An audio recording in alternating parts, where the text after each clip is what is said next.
4号，新华社公布一则视频显示，菲律宾在我国南海仁爱礁非法坐滩军舰人员居然偷窃我方渔民的渔网，以此破坏中国渔民生计。此前，中国国际电视台 CGTN 也发布视频称，菲方人员这艘非法坐滩军舰上至少有2名人员持枪在甲板上活动，用手用枪指着中国海警方向。连日来，菲律宾频繁在南海挑衅，外界认为这离不开美国在背后的挑唆和撑腰。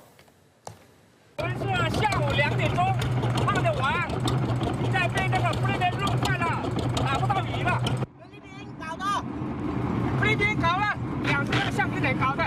新华社指，菲方人员乘坐2艘橡皮艇对渔网进行了切割。橡皮艇返航后，菲方人员将渔网拉上非法坐滩军舰。自5月15号开始，菲方人员多次对中国渔民所放渔网实施破坏。据统计，总长超2000米的中国渔民所放渔网遭到破坏，多张渔网被切割，累计超过100米的渔网被盗走，拉到非法坐滩军舰。现场照片显示，仁爱礁及其附近海域散落着被菲方人员破坏的渔网。 深圳卫视注意到，最新公布的视频拍摄于5月15号至16号。当时，中国海警局赤瓜舰执法人员在菲律宾非法坐滩军舰马德雷山号附近巡查。赤瓜舰是中国海警5201舰。仁爱礁事件发生后，赤瓜舰多次前往相关海域执法，并驱离菲方对非法坐滩军舰进行补给的游艇、巡逻船等。 偷窃渔网事件发生几天后，马德雷山号上的人员更是直接挑衅了在附近执勤的中国海警。一段 CGTN 发布的视频显示，5月19号，菲律宾对马德雷山号非法坐滩军舰进行空投补给，中国海警依法依规应对。当时，菲方舰艇上至少有2名人员在甲板上活动，并用手用枪指着中国海警方向。 这段29秒的视频显示，有一名蒙面男子瞬间举起一个模糊的黑色物体。从男子的动作猜测，这个物体很有可能是一支步枪。不料，菲律宾军方却反咬一口，召开记者会称马德雷山号是现役舰艇，因此船上人员有权自卫。菲方反而指责中国海警船存在挑衅行为。 对此，外交部发言人毛宁在4号的例行记者会上再次驳斥了菲方的挑衅举措。首先，菲律宾派军舰在仁爱礁坐滩这个行为本身就是非法的。那么，菲方还一再的挑衅、激化矛盾、升级事态，这个是我们不能接受的。 值得一提的是，菲律宾近来单方面推升南海紧张局势，手段也愈发拙劣，毫无底线。5月13号，菲律宾一个所谓的民间团体召集了一群渔民前往中国黄岩岛周边海域，妄图非法登陆。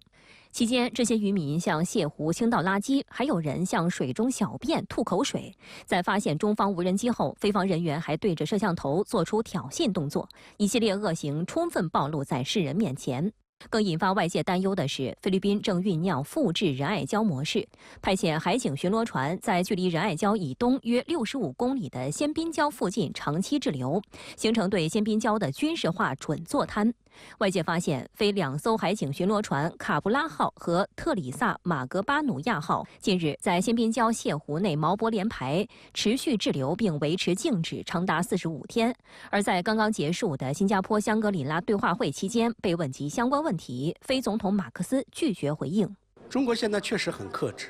我们克制的原因呢，就是我们希望以邻为善，而且你像中国不断在倡导要签署南海行为准则。 结果谈到现在，谈了20多年，签不了。为什么？不是域内国家不愿意签，而是域外国家不断地在制造麻烦，因为他们不希望看到南海的和平与稳定。中国在有些问题上，我们的克制不代表软弱。我相信，只要菲律宾做得过火、过头，有些报应会来的。 美国海军研究协会新闻网发布消息指，美国海军陆战队的 MQ-9A 死神无人机目前正在菲律宾空军基地轮流执行任务。这是 MQ-9A 无人机自去年夏天实现初始作战能力以来的首次国外部署。据报道，美方此举是应菲律宾方面的要求，这些无人机至少已在南海附近执行过5次侦察任务，都是在仁爱礁附近活动。事实上，今年相会期间，美国以及菲律宾更是联合炒作南海议题。菲总统马克思受邀在今年的相会开幕晚宴上做主旨演讲，这是历史上首次。马克思在演讲中大肆炒作南海局势，更6次提及中国，声称菲律宾在其海岸线附近的水域面临着中国越来越大的压力。今年相会还将南海议题作为主要议程，对南海的重视程度甚至远远高于正处于战事之中的俄乌、巴以2大冲突。针对南海局势，中国防长董军在相会主旨演讲中明确表示，当前南海局势总体稳定，这得益于地区国家的共同努力。但却有个别国家在外部势力煽动下毁弃双边约定，违背自身承诺，有预谋地挑起事端，制造假象，误导视听，甚至不顾地区国家整体利益，违反东盟宪章精神，配合外部势力在本地区部署中程导弹，严重破坏地区安全稳定。这样做终将引火烧身。美国让他干嘛他就干嘛，他以为美国能够维护菲律宾的国家安全，搭错了算盘。美国维护的是什么？维护的是自己的霸权，维护的是自己的国家安全。菲律宾只是美国维护其地区霸权的一个棋子。也希望小马克思明白一点，不要给其他人做嫁衣，更不要去充当炮灰。矛盾的是，菲律宾一边在南海挑衅，另一边却希望扭转中非贸易下滑的趋势。香港南华早报援引2名菲律宾驻华外交官员的话称，菲希望继续开拓中国的热带水果市场，同时吸引中国投资，尤其是在遭到美西方打压的新3样领域。外界注意到，在今年的前4个月，中非双边贸易额同比下滑10.3%，但中国与东盟国家整体贸易额却上升了4.8%。在区域全面经济伙伴关系协定已全面生效的背景下，中非贸易表现不佳，与菲方不断挑衅南海局势有着密切关系。另一方面，菲律宾也喊话美国，敦促美国及其盟友加大对菲律宾的贸易和投资。但深圳卫视注意到，拜登政府此前野心勃勃地提出印太经济繁荣框架，希望通过更多贸易合作、供应链整合、清洁能源以及税收和反腐举措等4大支柱，实现所谓跨国贸易公平，从而促进印太地区经济发展。但美国并未就这一系列承诺出台更为具体的落地措施。英国《金融时报》更指出，特朗普政府期间，美国奉行美国优先政策，拜登上台后又开始重视东南亚地区，推行所谓印太经济繁荣框架。如今美国正面临总统大选，选情仍不明朗，美国此前给出的一系列承诺可持续性如何，备受外界质疑。自去年10月对中国电动汽车发起反补贴调查以来，欧盟方面在关税问题上一直反复变化。据媒体报道，欧盟委员会原定在6月5日公布对中国电动汽车加征关税，后来这个决定被推迟。不过，据最新消息，有欧盟官员称，欧盟委员会预计将从7月4日起对中国制造的电动汽车征收临时关税。外交部发言人毛宁在5号的例行记者会上就指出，如果欧方出台任何损害中欧经贸合作的措施，中方不会坐视不管，将采取一切必要措施，坚决维护自身的合法权益。据德国媒体披露，欧盟委员会推迟了原本计划在6月5号公布的对中国新能源汽车加征关税的决定。欧洲媒体称，欧盟委员会推迟公布对华加征关税，是为了避开6月6号至6月9号举行的欧洲议会选举。而根据最新消息，有欧盟官员3号告知中国汽车制造商，预计欧盟委员会将从7月4号起对中国制造的电动汽车征收临时关税，但尚未透露关税税率。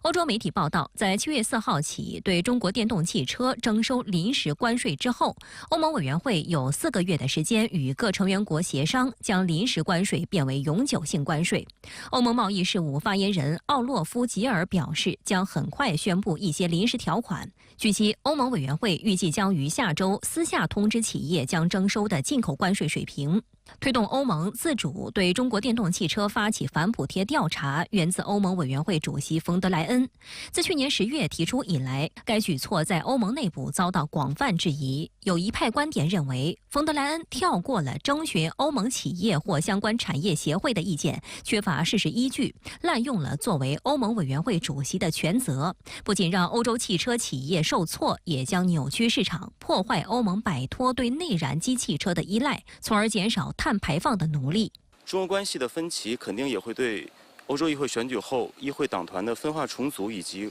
欧盟领导层人事方面产生部分影响，所以欧盟委员会此举旨在是将竞选活动的焦点放在其他问题上，同时也留出更多的时间来调查纯贸易方面的这个技术问题。不过，深圳卫视注意到，近期冯德莱恩本人态度已有软化，开始不断强调加征关税需具备2个限定条件：首先要有针对性，不能将加征关税的范围无节制地扩大；此外，加征关税前也一定要先核实中国的补贴关税水平要与欧洲企业的受损害程度相对应。有观察认为，冯德莱恩此时降低调门，与即将举行的欧洲议会选举有很大关联。今年2月，冯德莱恩正式宣布将寻求第2个5年任期后，包括法国总统马克龙在内的多个欧洲政要公开表示了反对立场。其中的一个重要依据是质疑其对中国电动汽车发起反补贴调查的程序缺乏合理性。中欧之间的互利基础要强于美国。况且这次反补贴调查可以说是冯德莱恩一手推动的，这种独断的做法在欧盟内部争议很大。冯德莱恩等高层目前也没有一开始那么言辞激烈了，且关税加征的力度也应该小于预期，一定程度上回应了很多欧洲国家要求暂停欧洲对华贸易战的呼吁。值得一提的是，在对中国新能源汽车加征关税一事上，虽然由欧洲方面率先提出，但率先让政策落地的却是美国。今年5月14号，美国白宫突然发布声明称，针对中国电动汽车的关税税率将从25%提升至100%，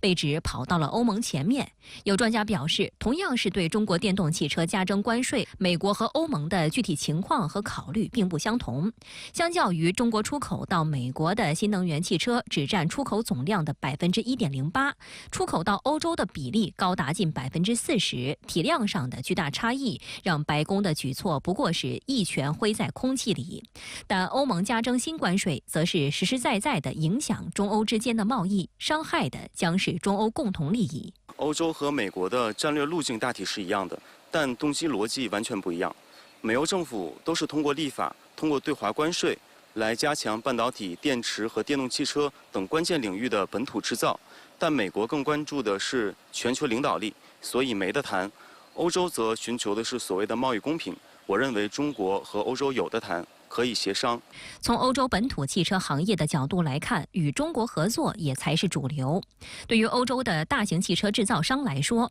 中国依旧是其最大的单一市场，德国就是典型。此外，中国新能源车企前往德国建厂，也带去了智能化换电、智能交通、自动驾驶等新的技术合作在德国本土落地。而这样的合作形式并不只出现在德国，对于法国、西班牙等欧盟国家同样如此。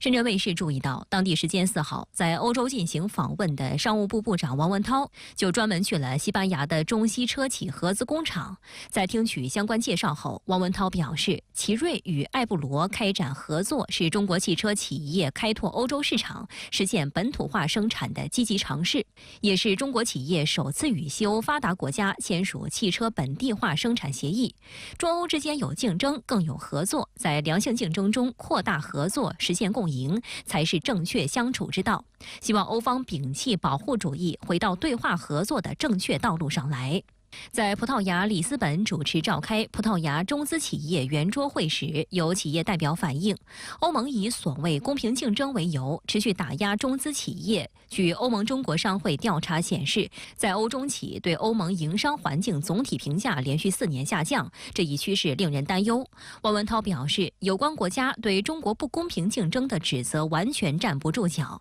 公平竞争是世界各国的共识和国际交往的基石，不能任由少数国家来定义。王文涛说，真正的公平竞争应当是自己努力跑得更快，而非想方设法绊倒别人；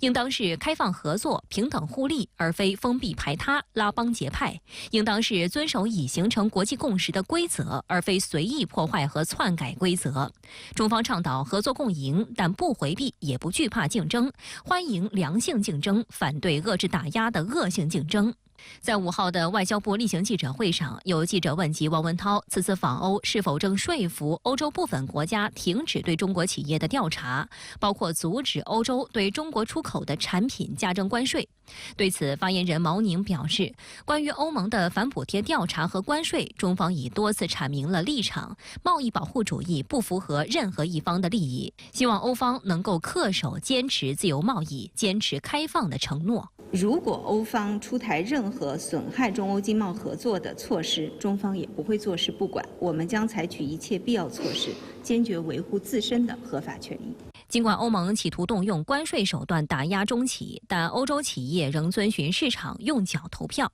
英国《金融时报》报道指，今年前4个月，中国制造的电动汽车在欧洲注册量与去年同期相比激增23%。施密特汽车研究公司的数据显示，今年前4个月，共有11.93万辆中国制造的电动汽车在西欧注册上牌，占该地区进口电动汽车的1/5。该公司创始人马蒂亚斯·施密特说，汽车制造商不断从中国生产汽车，因为这是目前电动汽车盈利的最佳机会。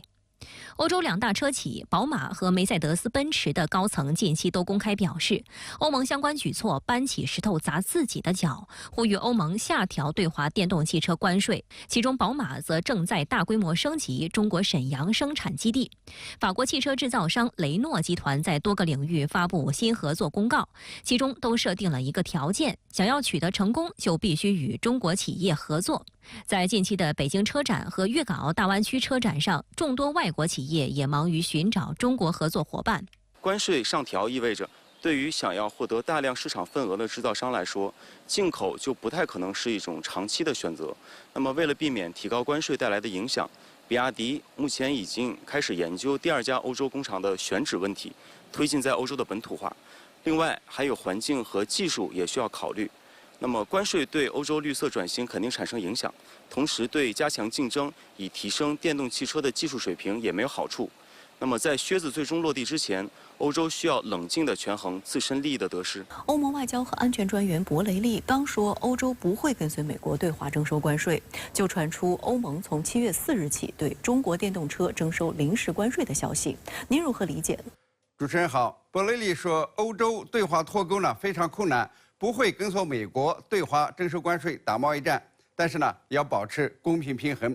他呢是话中有话，既表明了欧盟的基本立场，不和中国像美国一样打贸易战，但是呢又为适度增加关税留下了空间，也就是呢要保持互利互惠关系，做到公平平衡。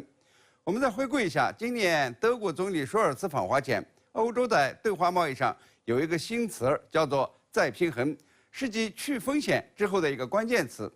这个再平衡呢，既是指欧盟会在中美间保持平衡，也要呢在中欧间保持平衡。所以啊，现在欧盟说要对中国电动车进口增加临时关税，他们呢可以狡辩成是再平衡，是为了做到公平平衡。我估计呢，欧盟增加临时关税的可能性还是比较大。按照相关媒体的报道，欧盟对中国电动车的进口税可能呢从目前的10%提高到反补贴税的平均值19%，或者呢在15%到30%之间。欧盟呢不跟随美国加征关税，主要是指啊不会像美国一样把关税提高到100%，但是呢并不意味着不增税。适度增加在欧盟眼中呢就成了再平衡，或者呢是维护公平平衡。欧盟呢还算了一笔账，说如果呀把中国电动车进口关税增加到20%，那么欧盟从中国的汽车进口额呢就会减少38亿美元，而欧洲产的电动车的销量将增加33亿美元，这呢就是所谓的公平平衡。欧盟去年10月份对中国电动车呢进行了反补贴调查，是在欧盟委员会主席冯德莱恩指示下干的，那么呢就会有一个结果。虽然德国总理舒尔茨和德国的车企都是坚决反对增加关税，但是冯德莱恩呢还是有权决定采取相应措施。现在呢传出要增加临时关税，就是调查结论，增税呢估计呢是大概率的事，只是增加多少的问。当然呢，中国肯定有相应的措施应对，即便呢中欧是贸易摩擦而不是贸易战，中方呢也会采取相应的措施来维护中国企业的利益，或者呢对欧洲的农产品增加关税，从而形成贸易的公平平衡，这呢也是有可能的。中国出口到美国的电动车只占美国市场的1.08%，所以呢，美国对中国电动车进口关税增加到100%，也呢是被说成是一拳砸在棉花上。但是呢，中国出口到欧洲的电动车在欧洲市场的占比呢高达40%，那么对中国汽车制造商的利益呢是很大的损害。总之啊，任何形式、任何理由的关税增加都会破坏中欧间的贸易格局，双方利益呢都要受损。中欧间平均每分钟的贸易往来呢将近是150万美元，稍有风吹草动都可能破坏贸易流，在供应链、产业链、价值链上形成波动，甚至失控。现在的临时关税将来会不会取消呢？好了，现在呢是临时关税，那么今后会不会取消呢？一般来说呀，临时关税实施4个月以后就会变成正式的关税。但是今年呢有特殊性，一是欧盟委员会将在议会选举以后改组，欧洲议会各党派的议席多少将决定谁来出任欧盟委员会主席。现任主席冯德莱恩呢有望连任，但是他在欧洲呢是不怎么受欢迎的，认为他呀权力太大，有点独断专行。因此呢，欧洲央行行长德拉基、罗马尼亚总统约翰尼斯和国际货币基金组织总裁戈尔基耶娃、葡萄牙前总理科斯塔等人呢都是有很强的竞争力。等欧盟3大机构的领导人确立以后，或者说呀对中国进口产品热衷征税的冯德莱恩被赶下台，那么新的欧盟委员会呢也许会取消或调整临时关税，这呢都有可能。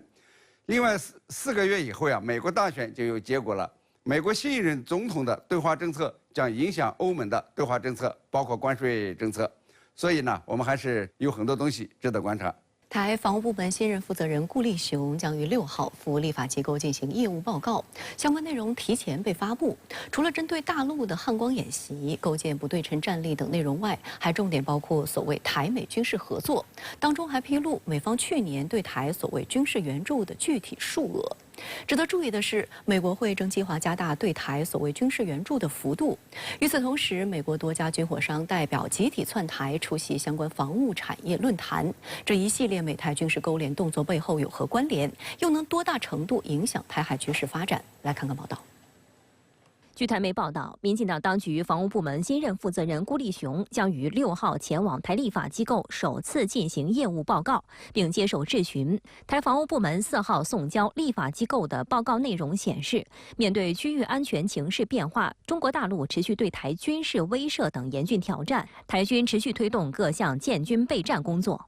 报告列出11项所谓施政计划，包括掌握敌情威胁、汉光演习、实战化训练、提升作战韧性、建构不对称战力、台美军事合作以及推动防务自主等。报告提到，今年的汉光军演实兵演练计划于7月22号至26号，以整体防空、联合截击作战及联合本土防卫作战等防卫作战进程，实施实兵与部分实弹操演。在整体防空作战阶段，采用3军防空部队与海空兵力实兵对抗方式来执行防空作战任务，以提升联合防护能力。联合截击作战阶段，则统合海上、空中兵力、岸置火力与海巡等单位，于本岛海空域遂行反封锁护航及滨海打击作战操演。在联合本土防卫作战阶段，则由作战区指挥并管制责任地境内各部队遂行近岸防御、反扫雷破障、反登陆、反空降作战、关键基础设施防护与城乡守备实兵对抗演练。在建构不对称战力部分，报告提到，将以精准、机动、致命、分散、可存活性及具体成本效益的不对称建军目标进行兵力整建。在自主部分，筹建陆基舰2新型野战防空系统、高效能舰艇、潜艇原型艇、各型无人机、雄升陆基巡航导弹及万箭飞弹等装备。在对美军购部分，则筹购爱国者3型增程防空导弹、海马斯精准火力打击系统、鱼叉导弹海岸防卫系统、F-16V 战机及空对地、对空、对海之远距精准武器。值得注意的是，报告还披露，美国国会在2023财年国防授权法案授权行政部门运用所谓对外军事融资、总统提用权等方式，协助台当局提升现代防卫作战能力。法案通过后，台湾在2023年获得1.35亿美元无偿对外军事融资。此外，去年7月，美方还以总统提用权方式对台提供3.45亿美元军事装备。在报告内容发布的几乎同时，美国会众议院拨款委员会当地时间3号公布2025财政年度预算案相关法案，主张提供台湾方面5亿美元的对外军事融资，不仅高于去年拨付的1.35亿美元，也高于美国国会今年3月通过的综合拨款法案，提供台湾方面不少于3亿美元的对外军事融资。根据美国国务院网站，其负责的对外军事融资计划是美国重要外交政策工具，通过美国提供的援助款，让联盟伙伴和友好国家取得美国的军备、服务和培训，促进区域和全球稳定，强化军事能力，促进军事关系，有利美国在全球的利益。中国人民大学教授、国际问题专家金灿荣在接受深圳卫视记者采访时表示，台湾问题的本质是中国内政，但由于历史原因，使得这一问题形成了中国大陆、台湾方面和美国的三方博弈，而正是美国的长期介入，阻碍了两岸和平统一的进程，并不断以对台军事勾连的方式，持续对台海局势施加负面影响。尤其是赖清德520讲话释放台独告白后，美台军事勾连仍变本加厉，这是一个非常危险的信号。我的理解就是在这个三方游戏里面，美国要决心打台湾牌了，然后台独分子吧决心要闹事儿了，是吧？所以三方里面2方要闹事儿，实际上那个是非常危险的局势啊。那么现在他们有一个具体的点在挑衅，就是加强军备嘛。台湾方面在加强，美国也在支持。所以实际上，我的感觉啊，就是这三方游戏正在走向冲突，而且我觉得原因不是我们中国大陆，而是那2方要闹事儿，台独分子和海外干预势力，叫国际干预势力要闹事儿。美国会众议院拨款委员会3号发表的新闻稿中，还主张向台湾方面提供最多20亿美元的贷款和贷款担保，以强化其所谓贺阻力。台湾地区前民意代表郭正亮4号在岛内政论节目中就揭露，美国的国会老爷之所以频频打台湾牌，实际上是因为当中水很深，可以借机捞油水。美国有要决定给台湾一些军事融资嘛？那融资通常都是给库存的军品，那很多人都说这里面有国会议员的零用钱啊，因为那个是美国指定的，就是美国决定给你什么你就收什么，那可能会有炮弹啊，那零组件啊之类的，那因为是库存的，所以它的造价事实上都比较便宜，可是它是用市价给你，对，它是用市价给你。所以当然会有很多议员有兴趣了。耐人寻味的是，在美国国会就下一财年预算案中涉台部分提出援助及融资建议后，由27家美国国防承包商组成的代表团4号抵台。知情人士表示，代表团规模相较去年的25家稍微增加，包括洛克希德马丁、雷神、诺格等美国军火大企业，其中部分企业已经被中方制裁。在美军火商代表团窜台期间，除了就无人机、军工产业等能力问题与岛内军工从业者交换意见以外，美方还将参访台湾中山科学研究院与汉翔公司，并拜会民进党当局。而此行的重头戏将是6号举行的台美防务产业论坛，让台湾厂商介绍目前岛内军工产业能力，并让岛内本土军工企业寻求与外商合作的机会。美台商会会长韩如博、美国太平洋陆战队前司令鲁德中将出席开幕式。有分析指出，台海形势紧张之下，美国军火商们嗅到了发财的机会，组织大规模访台的背后，势必有来自美国政府和国会的无形之手。金灿荣认为，相比美国军火商着眼自身金钱利益介入台湾问题，若美方妄图通过对台军事勾连，妄图破坏中华民族伟大复兴，那显然是打错了算盘。因为坦白讲啊，美国卖再多武器给台湾是不改变这个整个力量对比的，知道吧？在台海，我们应该是压倒性的优势吧。然后在中美之间，我们在西太平洋现在应该讲有非常明显的优势。所以呢，我的感觉啊，是美国战略家正在犯历史性错误。大批美国政客、军火商到台湾推销武器，犹如过江之鲫。但近期公布的多项美国对台军售至今尚未交付。台当局审计部门去年公布报告指，截至2022年正在执行的美国对台军售项目总金额为约1.68万亿元新台币，而尚未交付的装备就将近一半，价值高达8300亿元新台币。不过，美国国防新闻周刊近日报道称，五角大楼特设一个所谓对台高级整合小组的秘密小组，最近一次会议在5月下旬举行，主要任务是提高对台军售军援效率和协调工作，意味着将加速交付武器给台湾。但岛内前民代郭正亮4号就在政论节目中以 F-16V 为例，称这样的秘密小组实在是没什么用。因为那个秘密小组啊，坦白说了，如果是针对我们真的军购的190亿美元的欠货，对，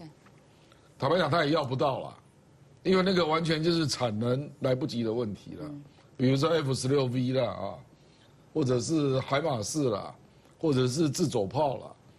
我认为他来也没有用啊，成立秘密小组也没用啊。我看那个秘密小组是在处理融资的居多了。值得注意的是，美国总统拜登日前接受《时代》杂志采访的内容4号公布。当再度被问及到会否派兵防卫台湾，此前曾3次公开确认的拜登，这次的回应是要视情况而定。但他称，美国将继续向台湾提供军事能力，并一直与该地区的盟友进行磋商。《时代周刊》又追问是否可能从菲律宾或日本基地发动攻击，拜登则拒绝回答。对此，外交部发言人毛宁5号回应表示，台湾是中国领土不可分割的一部分，台湾问题纯属中国内政，不容任何外来干涉，任何施压和威胁都丝毫动摇不了中国政府和人民捍卫国家主权和领土完整的坚强决心、坚定意志和强大能力。台海的真正现状就是两岸同属一个中国，台湾是中国领土不可分割的一部分。如何解决台湾问题是中国人自己的事情。我们敦促美方认清台独分裂势力的本质和野心，切实恪守一个中国原则和中美3个联合公报，恪守不支持台独的承诺，停止武装台湾，停止以任何方式向台独分裂势力发出任何错误信号。印度人民院第18届选举投票结果揭晓，执政党印度人民党主导的全国民主联盟在大选中获胜，这意味着莫迪有望开启第3个总理任期，追平印度开国总理尼赫鲁的任期纪录。然而，与选前莫迪发表雄心勃勃的获胜目标不同，选举结果显示，莫迪领导的执政党将失去议会多数席位，迫使他只能依靠团结盟友来组建新政府。对此，印度银股债汇3杀暴跌，显示对印度未来改革预期破灭。आज की ये विजय दुनिया के सबसे बड़े लोकतंत्र की जीत है。在历经为期6周、7个阶段的马拉松式选举之后，印度现任总理莫迪领导的印度人民党主导的全国民主联盟获得过半数席位，在此次大选中获胜。尽管莫迪赢下了本次选举，但这场胜利却远远没有达到他的预期。民调预测的压倒性胜利并未出现，最终计票结果显示，全国民主联盟共获得295个席位，其中莫迪领导的印度人民党仅赢得240个议席，低于2014年的282席，更低于2019年的303席。最重要的是，未达到获得多数党地位所需的272席，这意味着印人党无法单独组阁，必须依靠至少3个友盟才能维持执政联盟。多位长期研究印度的学者告诉深圳卫视记者，这种局面对于印人党来说宛如晴天霹雳。友盟不仅可以凭借自身不可或缺的地位对印人党坐地起价，分享内阁部长的实权任命，还大概率在印人党第3任期中持续对莫迪政府讨价还价，造成全方位的掣肘。从这个角度上看，印度政治可能再一次陷入悬浮议会、议而不决的治理噩梦。说他基本上这个席位都没有拿到一半，那从这个意义上说，他要在议会当中通过更多的这个亲商的这个法案啊，劳工啦、税收啦各方面的这个法案要通过的话，他不可能得到很多这个议员的支持的啊，所以我相信他也没有这样的更大的这个动力去完成这个。所以接下来印度呢，在搞经济建设这方面，它的阻力会更大啊。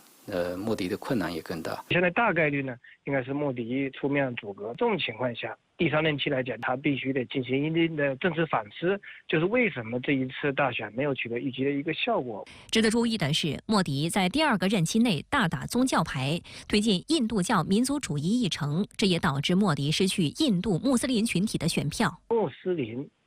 给印人党投票的这个比例很低，基本上只有6%，基本上就是说印人党失去了将近2亿穆斯林的一个选票，对他的印度教民族主义议程会否进行一定的一个回头，咱们有待观察。除了反思对依靠盟友来组建新政府的莫迪新政府，还将面对权力的平衡与让渡。这对于一位自10年前上台以来就主导政坛的强势领导人来说，无疑是一个惊人的打击。那么这一次呢，我觉得莫迪或者印人党他肯定会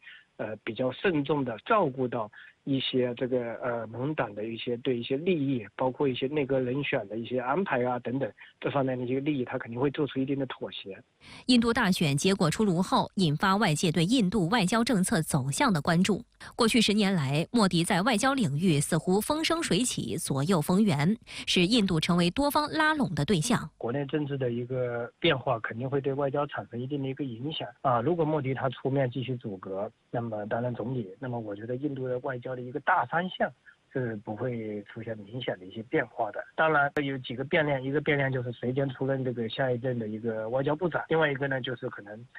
美国大选的一个结果，它的一个大选结果以及对外政策的一个调整，那么也会对印度的一个对外政策产生一定的影响。外交部发言人毛宁5号在例行记者会上表示，中方注意到印度大选结果已经揭晓，莫迪总理领导的印人党及其所在全国民主联盟在选举中获胜，中方对此表示祝贺。中方愿同印方一道努力，从两国和两国人民的根本利益出发，着眼大局，面向未来，推动两国关系沿着健康稳定的轨道向前发展。在今天的记者会上，中外媒体特别关注了莫迪连任后中印关系的走向。毛宁在会上表示，对于中印关系，中方的立场是一贯的，也是非常明确的。一个健康稳定的中印关系符合双方的共同利益，也有利于本地区乃至世界的和平与发展。那实际上，我注意到，尽管中印关系挑战与机遇并存，但印度新政府仍充分认识到中印关系的重要性。在4月选举正式启动前，莫迪曾公开表态中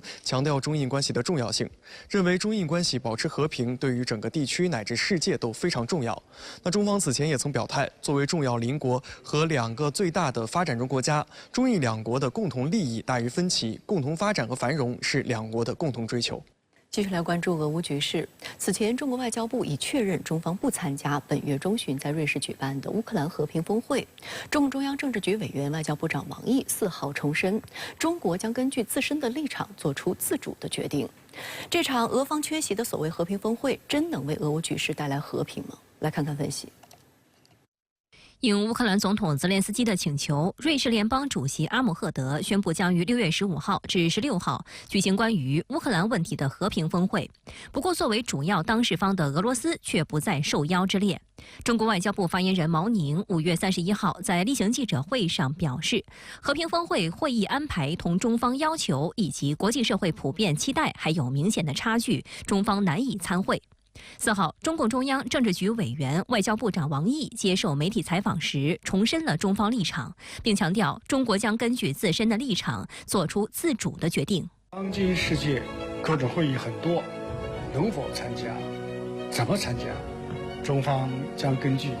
自身的立场做出自主的决定。在乌克兰问题上，中国的立场就是劝和促谈，坚定会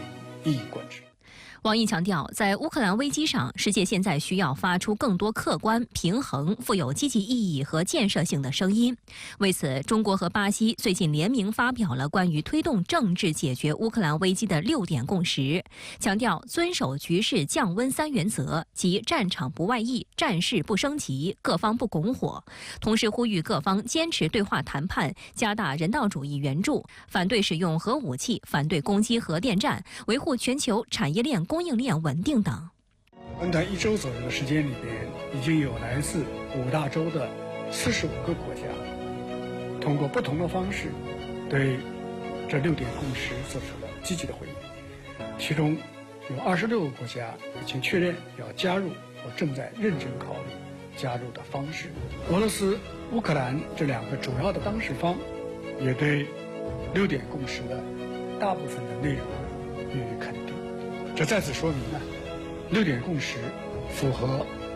大多数国家的共同愿望，是当今世界的最大公约数。王毅表示，中方相信支持6点共识的国家越多，召开真正和会的日子就越近，实现和平的前景就越光明。在这个俄乌冲突当中，中方是作为既不是参与方，也不是利益相关方，但是中方在这个实际行动、劝和促谈的过程当中，中方是最积极，也是最坚定的推动这个和谈向前，走的国家。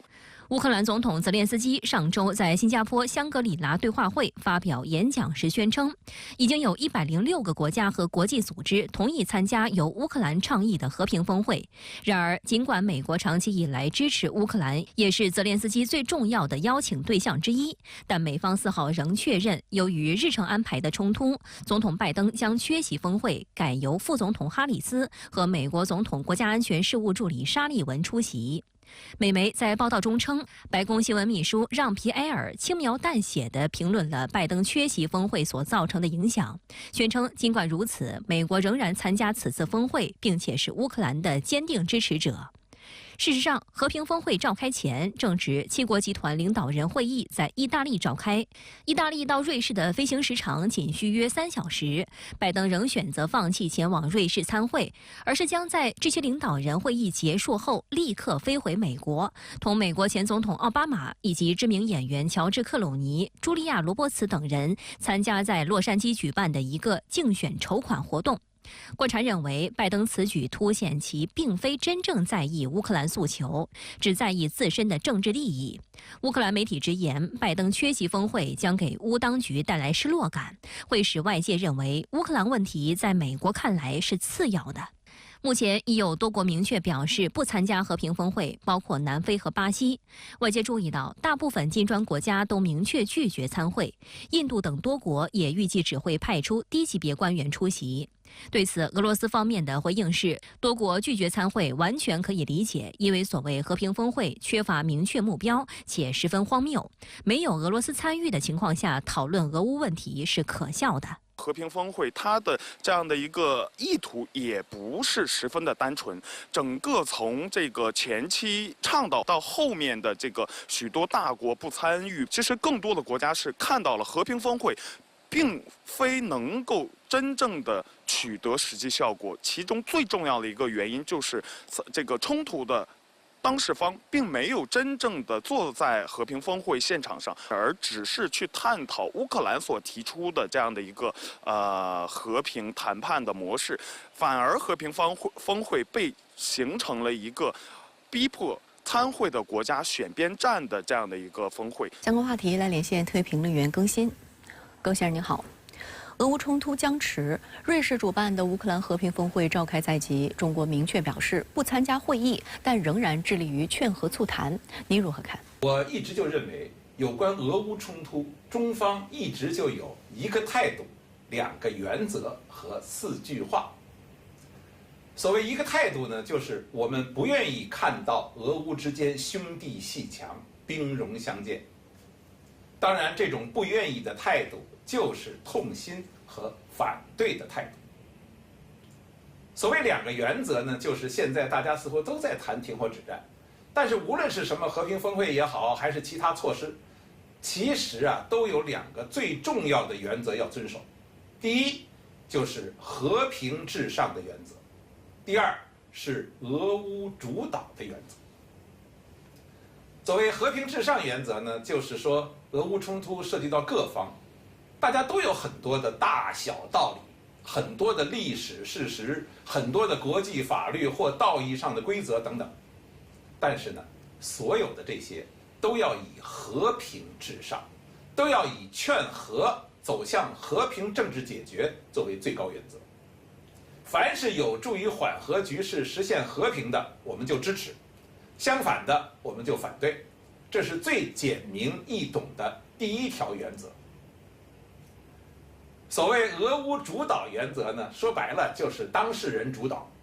特别是这次俄乌的冲突，他们双方当事人不是简单的双边关系，他们本来就是一对兄弟，而且呢长期同处一国，荣辱与共这么多年。但是俄乌双方是这样特殊的关系，那么很多事呢必须要由他们双方自己来磨合，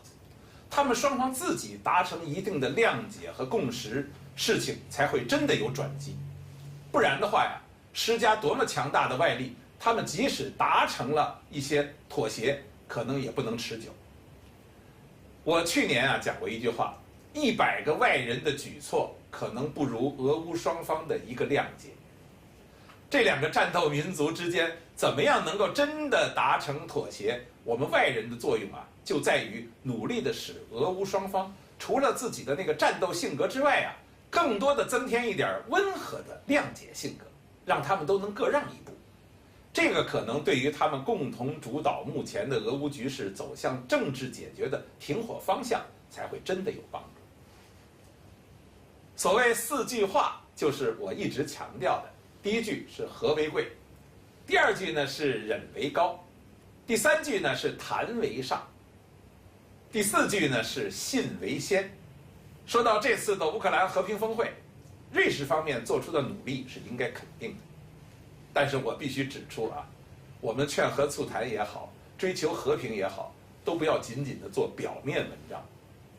没有当事方参与，特别是主要的当事方俄罗斯的出席参与，这个和平峰会能开出什么结果呀？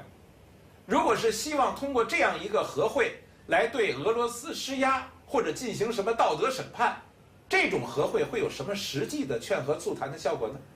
恐怕只会使俄罗斯更加恼怒，使得俄乌关系更加的对立升级，而且还会外溢矛盾。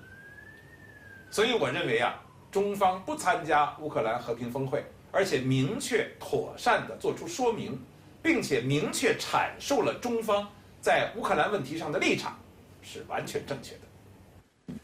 拜登宣布自己不参加乌克兰和平峰会，对此您有何观察？拜登不参加乌克兰和平峰会，表明了拜登今天正面对着多重的困境。拜登以及美国政府的态度大家其实看得很清楚。从作为一个始作俑者不断的主导北约东扩，挤压俄罗斯的战略空间，引发俄罗斯以过度防卫而做出了这种强力反弹，酿成今天的结果。而开战之后呢，美国又不断的提供军事等各种援助，以极不道德的这种代理人战争方式，牺牲乌克兰国家和人民的利益，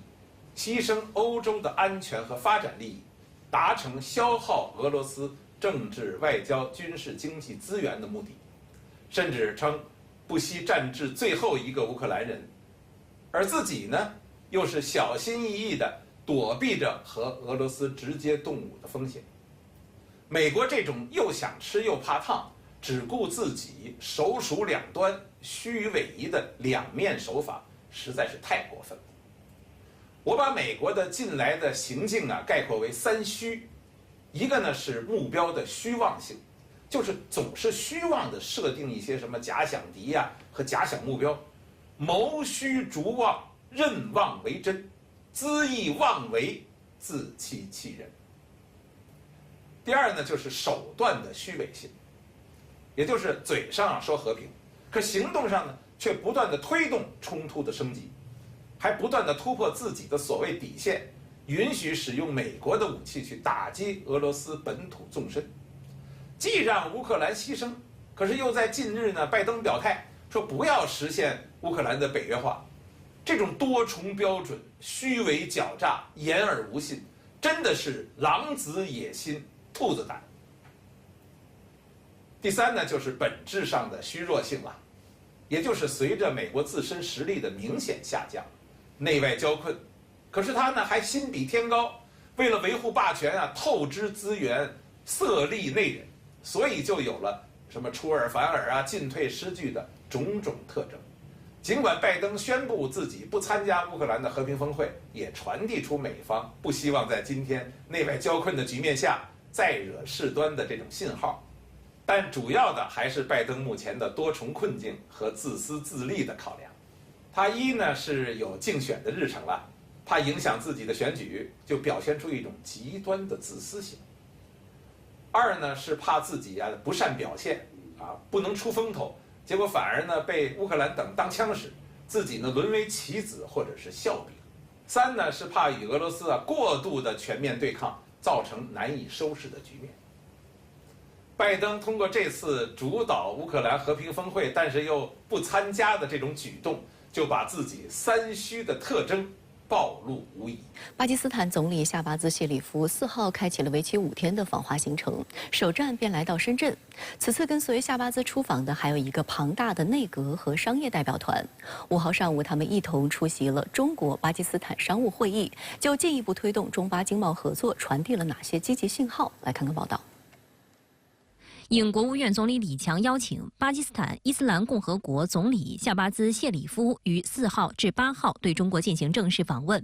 这是他在今年3月第2次当选巴总理后首次访华。值得注意的是，作为开篇重头戏，此次巴总理访华的首站选择了深圳。4号晚抵达后，5号上午，夏巴兹与多名内阁成员一道出席了旨在推动两国间企业交流的中国巴基斯坦商务会议，并发表开幕致辞。在致辞中，夏巴兹对深圳的发展成就给予了高度评价，并强调希望借鉴中国改革开放和经济特区建设的成功经验，加强双方在农业、信息通讯、人工智能等领域交流合作。I should come to Shenzhen and see this sprawling city, see this mighty progress, see this complete transformation, and go back to Pakistan learning a lesson from Shenzhen speed.Not only as the Prime Minister of Pakistan, but as the Chief Executive Officer of Pakistan, that I will give you fullest support as like never before to promote your efforts to stitch these deals so that Pakistan and Chinese businessmen, they benefit jointly, have mutual benefits.近来，巴基斯坦境内的反恐形势引发了中国企业对赴巴投资安全性的担忧。外界注意到，就在夏巴兹访华前，巴方逮捕了11名激进分子，他们被指控参与造成5名中国工程师遇难的326达苏水电站项目恐袭事件，被视为展现进一步严厉打击恐怖主义的决心。在5号上午的致辞最后，夏巴兹专门向遇难者表达了哀悼，也就后续保障给出了定心丸。But I can guarantee you one thing, that I will spare no effort to protect the lives of our Chinese brothers and sisters in Pakistan, and this is my pledge and commitment to you that forever, never again, this will happen again.深圳是夏巴兹此次访华的首站，而今天上午的这场会议则是他此行的重头戏。今天陪同他一起出席的还有巴方负责主管外交、财政、信息技术、计划发展等领域的10位部长级官员，足见巴方对于推动对华经济合作的重视。而夏巴兹在演讲中也鼓励巴方的企业能够多来深圳学习考察，他也期待有更多的深圳企业能够去到巴基斯坦投资兴业，实现互利共赢。记者从巴方了解到，夏巴兹此行带来了约120家巴基斯坦企业的代表，涉及领域包括工业、农业、采矿、能源和信息技术等。他们在5号的会议活动上与约150家中国企业见面交流，探讨商机。